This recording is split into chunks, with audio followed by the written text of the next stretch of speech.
Olá, aqui é o Professor Piscine, estamos iniciando mais um Piscinecast, esse podcast que acontece em todas as semanas e eu trago para você dicas, reflexões, estratégias para você vencer nos estudos, no trabalho e na vida.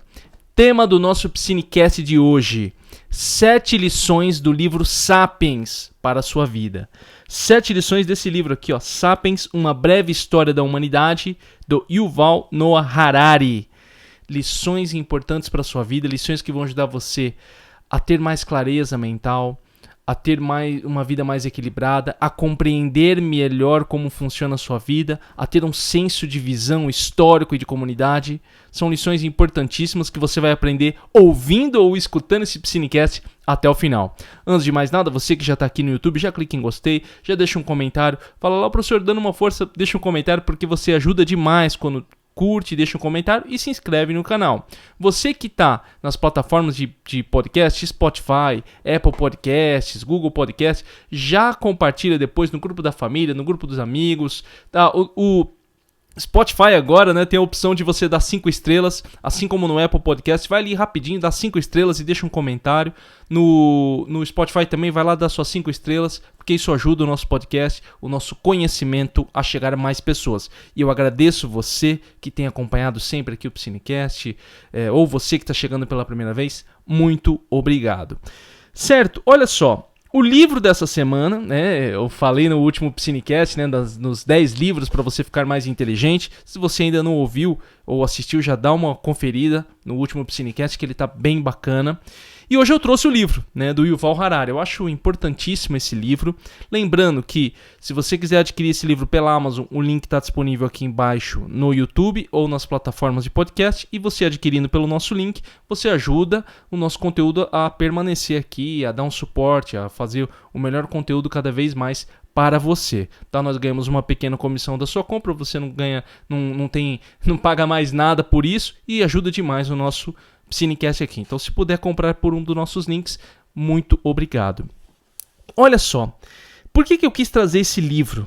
Primeiro, eu sou estudante de História. Eu lembro que quando eu era estudante de História, eu ficava pensando assim, cara, já no final, a gente sempre é mais rebelde nos últimos anos. Vocês vão ver isso. Quem faz faculdade já percebe, A gente fica mais rebelde e tal.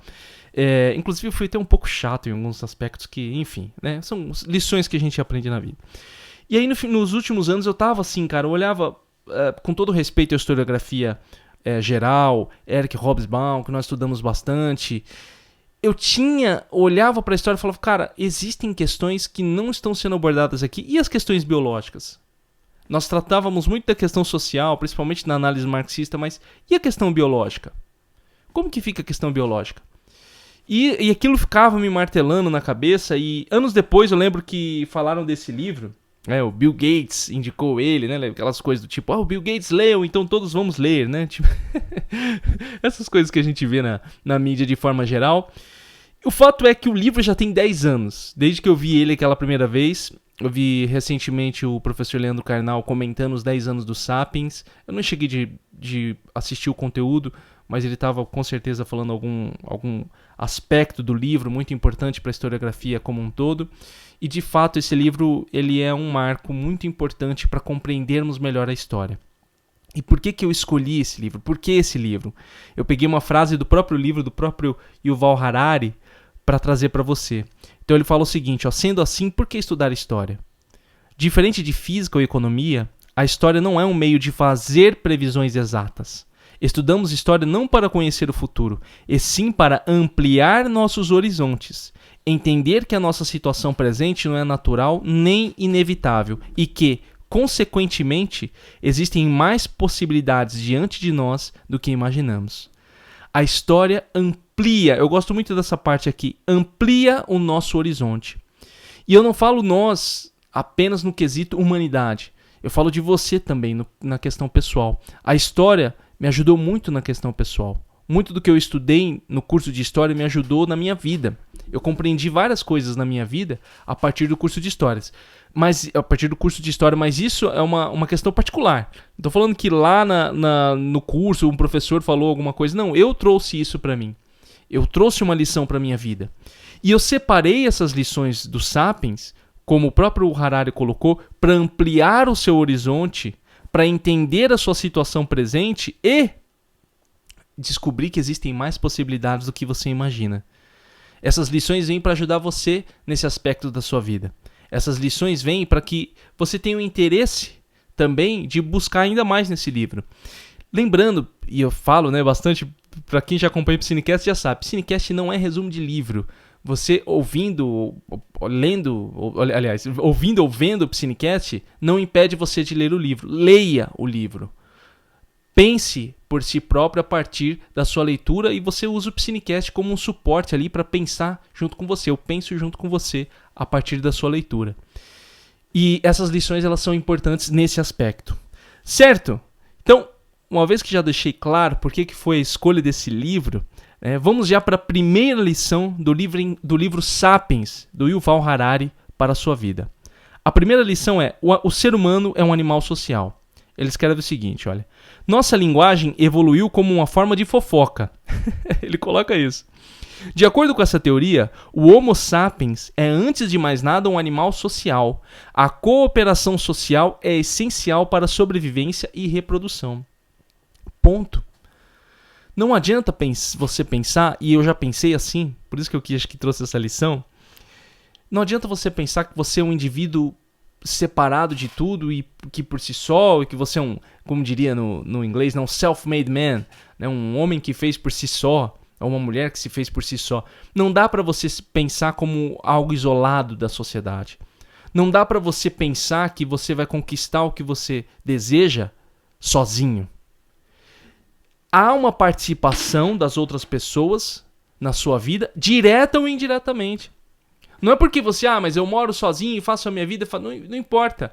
Se você não tem uma participação direta de alguém que está do seu lado, lhe ajudando, você tem participações indiretas de indivíduos que sustentam toda essa sociedade na qual você faz parte. E não dá para você tirar isso. Não dá para você se ver como uma pessoa isolada disso. Não dá para você pensar que só o que você deseja importa. E quem está falando isso para você é alguém que tem uma luta interna para sair do individualismo. Eu sou uma pessoa que durante muito tempo, e ainda estou melhorando esse aspecto, muito individualista, quase egoísta em alguns aspectos. Algo que eu estou melhorando. E é importante você ter essa visão como um todo. Entender que você está numa sociedade. E que inclusive as coisas que você faz têm um impacto na vida de outras pessoas. Algo para que você pense por si, nas coisas que você tem feito. E para que você se abra mais para as pessoas. Não adianta se fechar. Tinha uma frase, eu não sei quem falou essa frase, mas eu já ouvi falar: nenhum homem é uma ilha, né? Nenhum homem, ou homem no sentido de indivíduo, homem ou mulher, não na questão de gênero, pode se isolar a ponto de viver sozinho, longe de todo mundo. Você não é capaz de fazer tudo por si só. Veja só. Mas eu, por exemplo, poderia falar: mas eu tô aqui gravando meu podcast sozinho. Tô fazendo por mim mesmo. Tudo bem, diretamente pode ser. Mas houve todo um suporte social para que eu estivesse até aqui. Primeiro suporte social essencial, a minha família.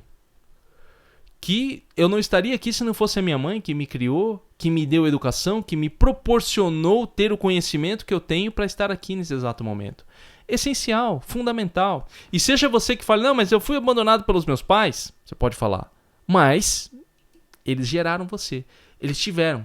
Eles simplesmente não abortaram você. Você está vivo graças a eles, de alguma forma. E são coisas que você tem que pensar.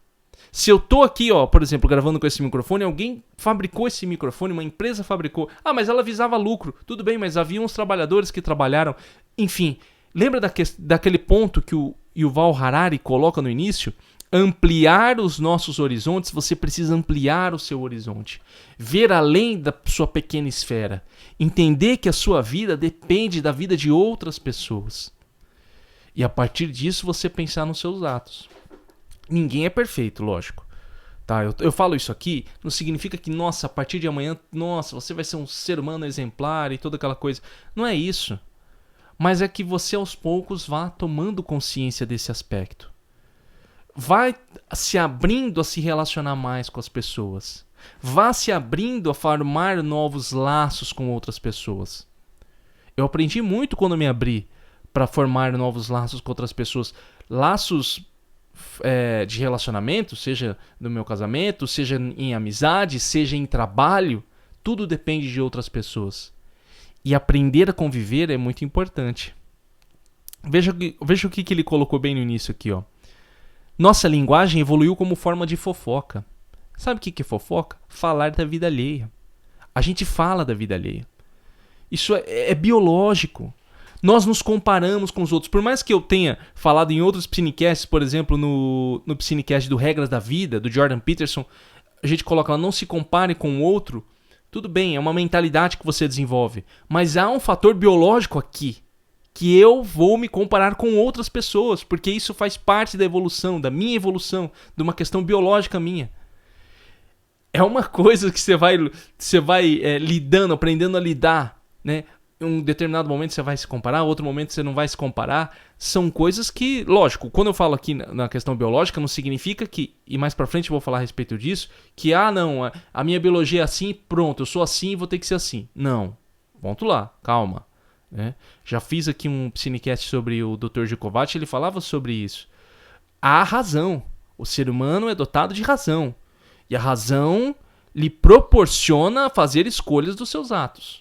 Não é porque você tem questões biológicas aí, hormônios e todos os tipos de neurotransmissores, que você faz e deve se deixar levar por esses impulsos. Não, você pode pensar por si mesmo.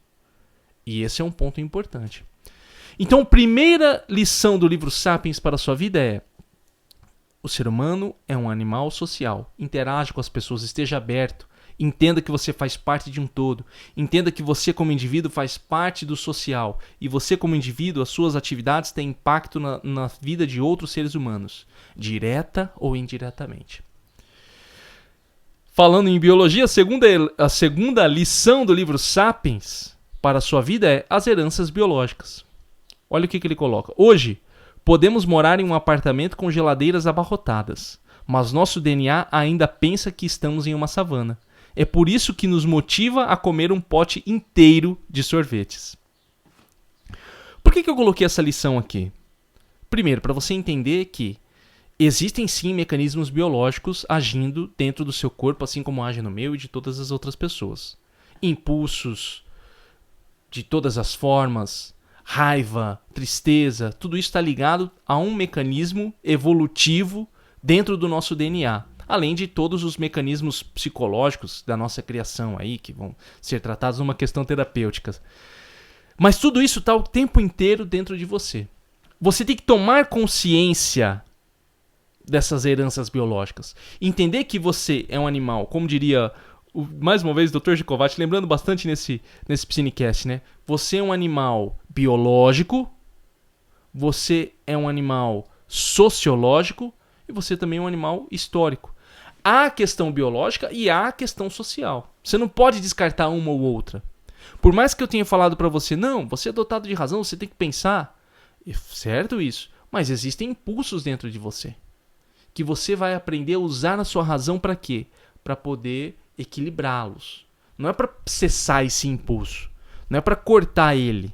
Existem problemas psicológicos relacionados a conter esse impulso. A ideia não é conter ele, é aprender a lidar com ele.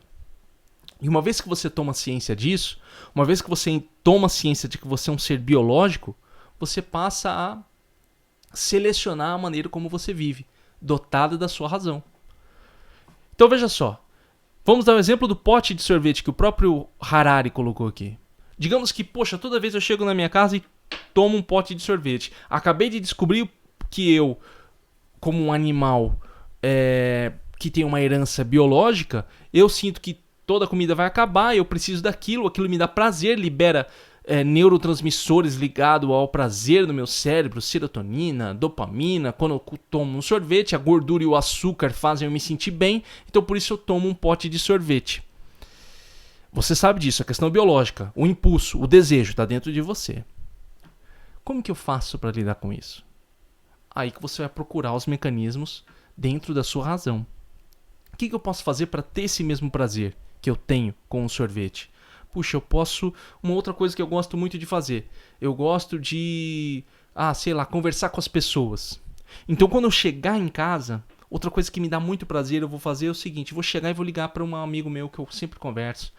Vou conversar com alguém. Vou sair para conversar com alguém. Em vez de ficar em casa, eu vou dar uma volta, conversar com o vizinho, fazer uma caminhada.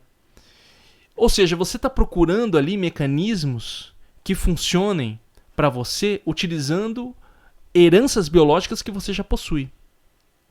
Veja só, como eu falo, o Psinecast, ele não é a leitura do livro. Você vê, eu estou jogando aqui o que o Harari colocou para um outro aspecto, o aspecto da sua vida. Tá? Não é tratado isso no livro dele. O livro dele é um livro histórico. Ele vai tratar da humanidade como si e toda essa questão historiográfica. Mas eu estou trazendo uma lição para a sua vida. E nós podemos extrair lições de vida de qualquer lugar. E é por isso que eu estou conversando isso com você. Tá? Antes que você fale, poxa, professor, ele fala isso no livro? Aí o cara vai procurar lá no livro. Pô, professor, ele não falou nada daquilo que você falou. Lógico que não. Aqui é o Psinecast, é diferente. Diferente, tá? Tem isso claro. Então, a partir disso, você começa a tomar boas decisões. Entendeu? Você começa a tomar boas decisões. Mas tendo consciência dessas questões biológicas que tem dentro de você. Não as descarte. Não descarte as suas heranças biológicas, até porque você não vai conseguir. Esse DNA que está aí presente. Aprender a lidar com ele. Seguindo aqui, na terceira lição do livro Sapiens para a sua vida, né, para ter uma vida melhor. O luxo tem seu preço. Olha o que ele escreve. Uma das poucas leis férreas. Olha o que ele coloca. Uma das poucas leis férreas da história é que os luxos tendem a se tornar necessidades e gerar novas obrigações. Uma vez que as pessoas se acostumam com certo luxo, elas o darão como garantido. Repetindo. Uma vez que as pessoas se acostumam com certo luxo, elas o darão como garantido. O que eu quero dizer com esse luxo? Quero dizer com o conforto que você possui. As coisas que você possui. Aqui ele trata de um aspecto geral da humanidade. Mas agora eu quero falar do aspecto individual, seu. O que é um luxo para você? O que é algo confortável para você na sua vida? Vou dar um exemplo meu. Uma coisa que há muito tempo... Esses dias eu até estava conversando com a minha esposa... Eu não tinha. A minha situação financeira antes era bem complicada. Nos últimos anos, desde que eu e minha esposa nos casamos, nós temos trabalhado, batalhado aí, e nós temos nossa casa é quase toda climatizada, com ar-condicionado. E há muito tempo eu durmo com ar-condicionado aqui. E minha cidade está bem quente ultimamente. E aí, esses dias eu estava falando com a minha esposa, eu falei, como eu conseguia dormir sem ar-condicionado? E eu tava falando de mosquitos, você sabe essa questão, vivemos num país tropical, né? Então, olha, infestado de mosquito, e eu tava falando pra minha esposa, eu falei, como eu conseguia dormir sem ar-condicionado? E é essa questão do luxo. Uma vez que nós nos acostumamos com certo conforto, com um certo padrão de vida, aquilo é dado como garantido. Por que você tá falando isso aqui pra mim, professor Piscini? Porque você vai galgando a sua vida e você tem que entender que existem condições e condições. E tudo pode acontecer. Inclusive, não que eu pense, vai acabar tudo, mas eu tenho que estar preparado, por exemplo, significa que se acontecer alguma coisa, sei lá, tô sem casa, fiquei totalmente quebrado e não tenho, vou dormir sem ar-condicionado. Vou tirar minha vida porque, não, eu não posso. Não vou fazer isso. Eu tenho que ter consciência de que aprender a viver com as situações. E muitas vezes esse luxo, esse conforto, ele faz o quê? Ele prende você. Ele te coloca numa situação que você não consegue se movimentar, você não consegue sair. Por que muitas pessoas não conseguem fazer atividades físicas? Estou falando muitas, não estou falando todas, tá? Não generalizem aqui. Porque existem situações confortáveis na vida que impedem. Uma coisa que eu falo quando eu atendo as pessoas que vão estudar, tem muita gente que já está há um tempo sem estudar, ele quer voltar a estudar. Aí já está trabalhando, eu atendo muitos médicos, pessoas já formadas, com uma carreira bem estável, uma condição de vida bem legal. E aí a pessoa fala, não, professor, eu quero voltar a estudar. A primeira coisa que eu falo para a pessoa é o seguinte, eu falo, olha, é totalmente diferente de você estudar agora no período de vestibular. Não é só questão de cérebro e idade, não é isso não. Lá você tinha uma condição de vida, agora você tem outra. E agora você tem esses elementos de conforto que podem atrapalhar você. E ali a gente vai trabalhando em cima da estratégia de estudo para impedir que esse conforto impeça o trabalho, né? Impeça o estudo. E você tem que tomar consciência disso na sua vida. Dos luxos que estão prendendo você. Não tem problema você ter conforto. Não tem problema você ter uma situação bacana. O problema é você olhar para sua vida e falar, cara, isso aqui está me prendendo.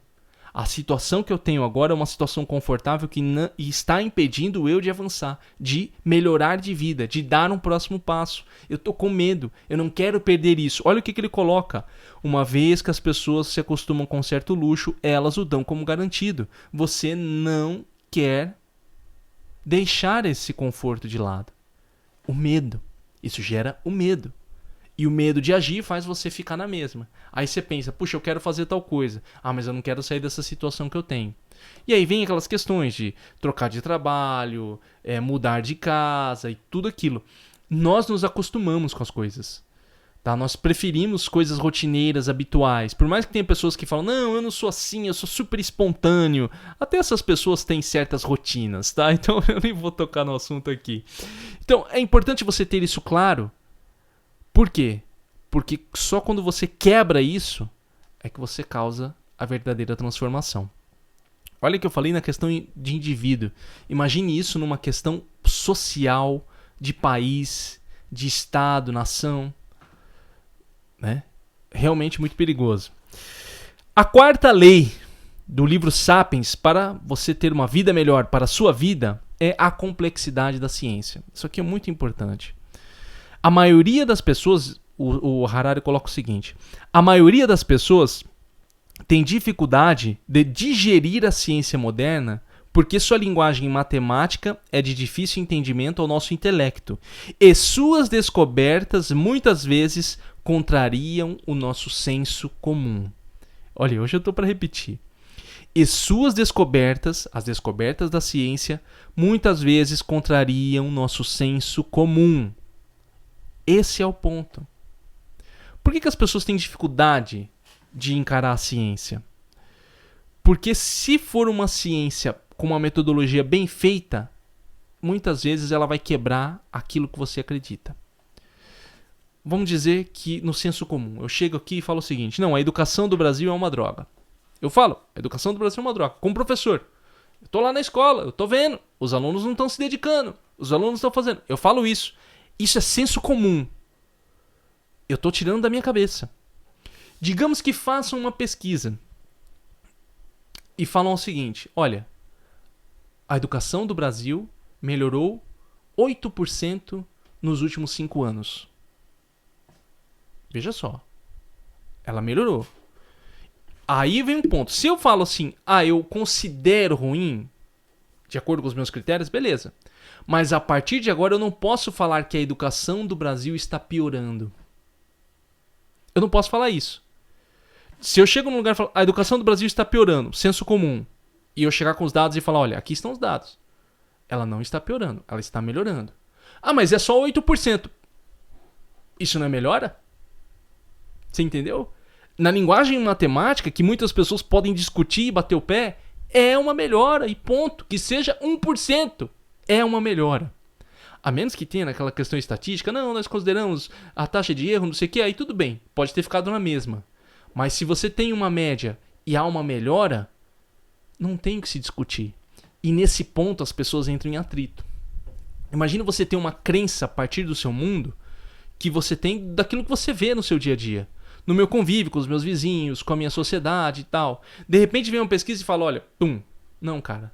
Tá errado, é totalmente diferente do que você pensa. O que eu vou falar? Essa ciência não presta, esses caras estão me enganando, isso aí é tudo mentira, é fake news.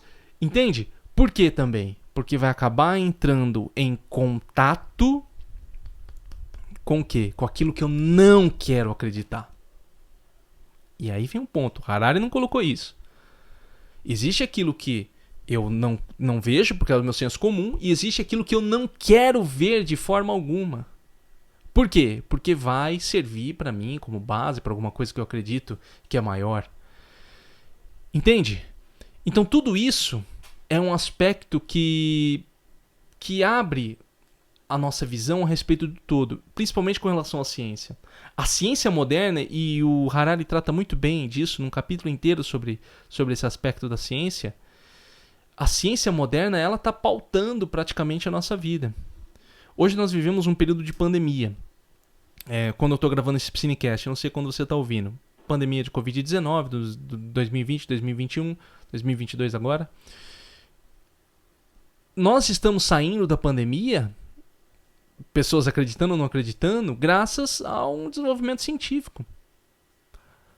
Graças a um desenvolvimento científico. Dentro do senso comum, acreditava-se que o quê? Não, é possível passar a pandemia sem nenhum tipo de vacina ou coisa do tipo, mas a verdade é que só a vacina tem conseguido melhorar esse aspecto. E aí vai de cada pessoa aprender a lidar com a ciência. Não tem como fugir da ciência. Eu falo isso, eu sou uma pessoa muito desconfiada da maioria de pesquisas, em questões de metodologia e toda aquela coisa. Mas eu entendo que quando há uma pesquisa bem feita, com dados coletados, muito bem coletados, e informações muito precisas, não tem que se discutir. Não tem que se discutir. E a partir daquilo, é importante porque muda a sua visão em relação a tudo. Você pode olhar e falar, caramba, vamos dar o exemplo de novo da educação. Eu acredito que a educação do Brasil está piorando. Aí vem uma pesquisa e fala, não, ela está melhorando, aqui é 8%. Aquilo tem que mudar a minha visão, eu não tenho que fingir que não vejo. Isso é mentira! Não, mas olha lá na escola, vai lá na escola onde eu vou, os alunos estão piores. Tudo bem. Agora, a partir desses dados, eu tenho que pensar na minha vida e falar, cara, como que eu posso melhorar a mais que esses 8%? O que eu posso fazer pela escola da minha cidade? Peraí, se a educação do Brasil está melhorando, por que a daqui da minha cidade eu não vejo uma melhora? E a partir disso você vai moldando o seu pensamento e vai procurando novos objetivos, em vez de ficar preso a um ponto, a um senso comum que muitas vezes deixa com que você não evolua. Uma lição dura essa aqui, uma lição dura para a maioria das pessoas. Seguindo aqui, quinta lição, senão não vai dar tempo, ó. Vamos rapidinho. Quinta lição do livro Sapiens para a sua vida. Vivemos a era das compras. Olha o que ele coloca aqui. O consumismo, tá? Trabalhou duro com a ajuda da psicologia popular. Ele coloca entre parênteses aqui, just do it, que é a frase da Nike, apenas faça, né? A psicologia popular para convencer as pessoas que a indulgência é algo bom, ao passo que a frugalidade significa autoopressão. Indulgência, cara, é você deixar a vida vir, você fazer o que você quer, o que você gosta, viver pelo prazer. É isso. E frugalidade é se você se privar de algumas coisas pelo um bem maior. Então a psicologia, a era das compras, ela vem para ajudar você, ajudar aí com muitas aspas, né, a consumir mais. Por que eu trouxe isso aqui para você, que é tratado no livro? Eu acho muito interessante. É que nós vivemos um período de muito consumismo. Consumismo de produtos físicos, consumismo de ideias, consumismo de imagens, consumismo de entretenimento, consumo.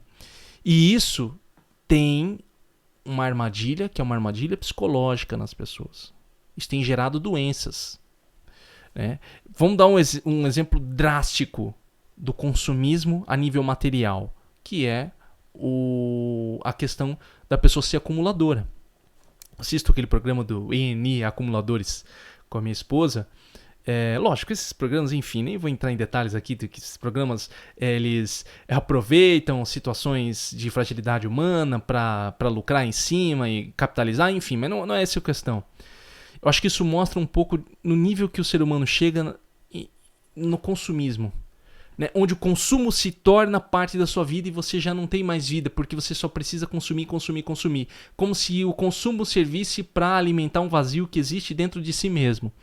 E isso todas as pessoas, não posso generalizar, lógico, né? Mas a maioria das pessoas estão ligadas a um problema como esse. E mais uma vez, eu não estou falando apenas de consumo em questão física, de produto. Eu comprei um livro, um caderno, uma roupa, um videogame, seja o que for. Não. Consumo de ideias, consumo de notícias, consumo de informação, consumo de imagens, consumo de pornografia, consumo de todo tipo de coisa é uma forma de consumo que vai servir para que impeça você de pensar, de liberar sua mente, de tentar fugir de alguma coisa que você não quer ver. E é importante a gente ter consciência disso, por quê? Porque toda propaganda, todo esse universo é feito para o consumo. Nesse exato momento, eu já falei sobre isso, nessa plataforma que você estiver vendo ou ouvindo, há apelos visuais para que você consuma mais. Eu mesmo gostaria que você depois consumisse mais Psinecast, escutasse outros Psinecasts. Entendeu? Há um apelo para o consumo. Isso é uma forma de consumo. No YouTube mesmo, você tá o meu vídeo, do lado tem um monte de videozinho ali, clique aqui e tal, e aquela coisa do thumb e tudo isso, coisas que eu já falei no último Psinecast. Falei sobre isso no último Psinecast, dos 10 livros para desenvolver sua inteligência. Então, ter essa consciência é muito importante para que você não tenha uma situação patológica de doença, onde o consumo substitua a sua verdadeira vida, onde no consumo você não consiga mais viver plenamente. Porque para você o vazio só pode ser substituído pelo excesso de consumo. Ter atenção nisso. 6ª lição do livro Sapiens para você ter uma vida melhor aí, para a sua vida. O sentido para a vida. O Harari coloca o seguinte: como colocou Nietzsche, se você tem um motivo para viver, é capaz de tolerar praticamente qualquer coisa. Uma vida cheia de sentido pode ser extremamente gratificante, mesmo em meio às adversidades. Ao passo que uma vida sem sentido é um suplício terrível, independentemente de ser repleta de conforto. A felicidade, o sentido da vida, ser pleno, ele coloca isso no livro, não está ligado muitas vezes a bens materiais.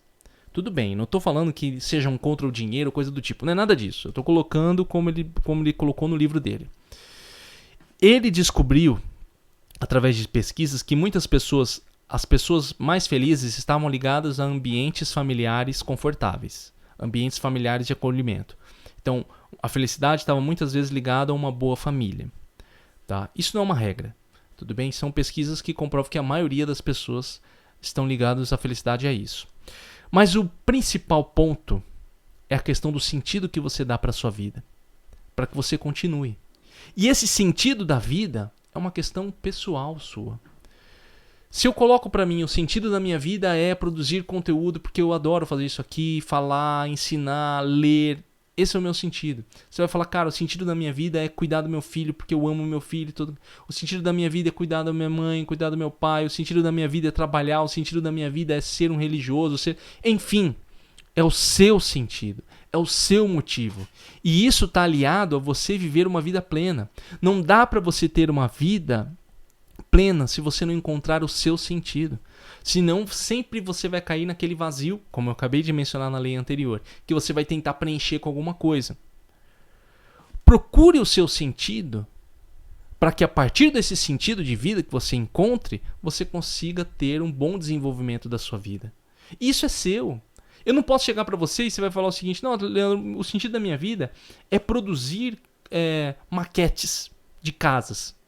Eu vou falar, pô, que sentido idiota. Quem sou eu para falar isso? Tudo bem que tem gente que faça isso, mas, cara, é entrar por um ouvido e sair pelo outro. Esse é o seu sentido. É aquilo que você deseja, aquilo que você encontrou como prazer na sua vida. Veja só, o sentido da vida do Nietzsche, no estudo da filosofia, era transcender as ideias através dos seus livros, através daquilo que ele falava. É o sentido dele, que alguém em algum momento pode ter olhado e falado, cara, que sentido mais bobo. Hoje tem um impacto intelectual na vida das pessoas, quando se fala em Nietzsche e toda essa coisa. Mas ele encontrou o sentido dele, e você deve encontrar o seu sentido, assim como eu tenho que encontrar o meu, né, que eu acredito que já encontrei. É um sentido que é unicamente seu, e a partir daquilo se agarre a esse sentido para que você consiga manter a sua vida. E de alguma forma você vai ter todos esses elementos na sua vida, todos esses desafios, mas esse sentido ajuda você a suportar as coisas. Sejam em situações confortáveis que vão fazer você se movimentar, sejam em situações de dificuldade que vão fazer você tentar sair daquilo. Mas o seu sentido é o que vai dar a força para você permanecer. A 7ª e última lição para encerrarmos aqui o nosso Psinecast é: Nosso Piscinecast que tem batido 35 minutos, né? 35, 36. Vamos lá. 7ª lição do livro Sapiens para a sua vida. Nossa responsabilidade. Ele coloca o seguinte aqui. Somos mais poderosos do que nunca, mas temos pouca ideia do que fazer com esse poder.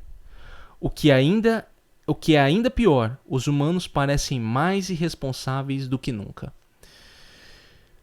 Aqui é para pensar na sua responsabilidade, na minha responsabilidade, na responsabilidade das outras pessoas, mas pense na sua responsabilidade como um ser humano, social, que convive com outras pessoas. O que você deve fazer? Qual que é a sua responsabilidade diante de todos? Você tem que pensar muito sobre isso. Você não pode se manter totalmente isolado. Você não pode se abster das coisas, muitas vezes. Você tem uma participação social. Você tem o seu papel. E quando eu falo você tem o seu papel, é ser o seu papel. Tá? Eu sou de uma filosofia muito de faça a sua parte. Eu não sou do tipo convença os outros. Eu odeio gente chata que vem me perturbar por... acredite no que eu acredito, siga o que eu sigo, fale como eu falo. Cara, isso é uma palavra forte que eu vou usar, mas é uma das coisas que eu odeio. Eu sou a favor de cada um ser do seu jeito. E eu sou, antes de tudo, a favor de ações pessoais práticas.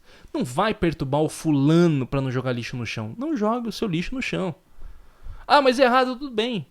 Aí existem campanhas, tudo bem, mas começa primeiro você não jogando lixo no chão. Começa primeiro você separando lixos recicláveis de lixos orgânicos. Começa primeiro você sendo uma pessoa melhor com os outros, em vez de falar para os outros serem melhores. Começa primeiro você... sendo uma pessoa religiosa de fato, levando tudo em consideração, que você aprende dentro da religião antes de exigir dos outros. Começa primeiro você fazendo a sua parte politicamente antes de perturbar os outros. Cada um tem a sua responsabilidade. Se cada um fizesse... Um clichê besta, né? Mas se cada um fizesse a sua parte, nós não teríamos esse problema. E é verdade. Não fique se preocupando com os outros. E aí nós voltamos na lição 1. Né? Nossa linguagem evoluiu como forma de fofoca. É mais fácil eu fofocar do outro, falar do outro, indicar o outro, culpar o outro, né? Se ver, julgar o outro do que olhar para mim mesmo. Voltando àquela que eu falei para vocês do programa do ENI, né? Dos acumuladores, né? Por que esses programas funcionam muito bem? Porque eu julgo o outro, né? Eu mesmo faço isso, eu tô ali assistindo aquele programa, eu tô falando, nossa, onde já se viu, como que deixa? Eu tô julgando o outro. É mais fácil fazer isso do que olhar para mim mesmo. Faça a sua parte, antes de tudo. Isso é o mais importante, é a lição principal. Olhe você dentro da sua comunidade, do que você faz. O que você pode fazer para melhorar? Ponto. Na sua casa, nos seus vizinhos, na sua vizinhança, na sua própria casa. Eu sou a favor de que você comece pela sua própria casa. Tá? Esse é um ponto importante também. Tem muitas pessoas, e são perfis, mas tem muitas pessoas que ajudam o vizinho, a humanidade inteira, mas a casa dele está caindo aos pedaços. Então começa com a sua casa. Ajustando as coisas ali, que é bem difícil. Lidar com pessoas próximas é bem difícil, eu sei disso. Mas começa ali. E a partir dali você vai expandindo. Ali, vizinho, comunidade, e vai indo, vai fazendo a sua parte. Talvez a sua missão, sei lá, se você leva isso como missão, não é ajudar o mundo inteiro. É começar na sua comunidade. E se você fizer isso, você já deu um passo exemplar e excelente. É um primeiro passo fundamental. Certo? Então essas são as 7 lições do livro Sapiens para você ter uma vida melhor, para você ter uma vida mais plena. Gostou de alguma dessas lições? Coloca aqui nos comentários no YouTube. Se você está aqui, já deixa no comentário qual lição você gostou. Já clica em gostei rapidinho. Isso ajuda nosso canal a chegar a mais pessoas. Tá no Spotify, já deixa 5 estrelas. Compartilha no grupo da família, dos amigos. No Apple Podcasts, 5 estrelas. Deixa um comentário. Compartilha também nos grupos. Nas plataformas de podcast, tem que compartilhar. Você ajuda muito quando compartilha. Lembrando que o livro está aqui embaixo. Se você adquirir pelo nosso link, ajuda a manter o nosso Piscinecast. E se você está estudando para alguma prova, concurso ou faculdade, eu tenho um método que vai ajudar você a estudar melhor. É o método 5. Para saber mais sobre o método 5 e ter sucesso na sua prova, concurso ou faculdade, acesse método5.com. 5 o número, tá? Método5.com. Os links estão disponíveis na descrição do podcast, nas plataformas de podcast e também no YouTube. É isso, né? Passamos um pouquinho do horário, passamos um pouquinho do tempo. Aproveite para maratonar mais Piscinecast, já escuta aí uma sequência, vai fazendo suas atividades, escutando o Piscinecast, depois você manda uma mensagem falando o que você achou. É isso, nos vemos no próximo episódio. Um abraço e até mais.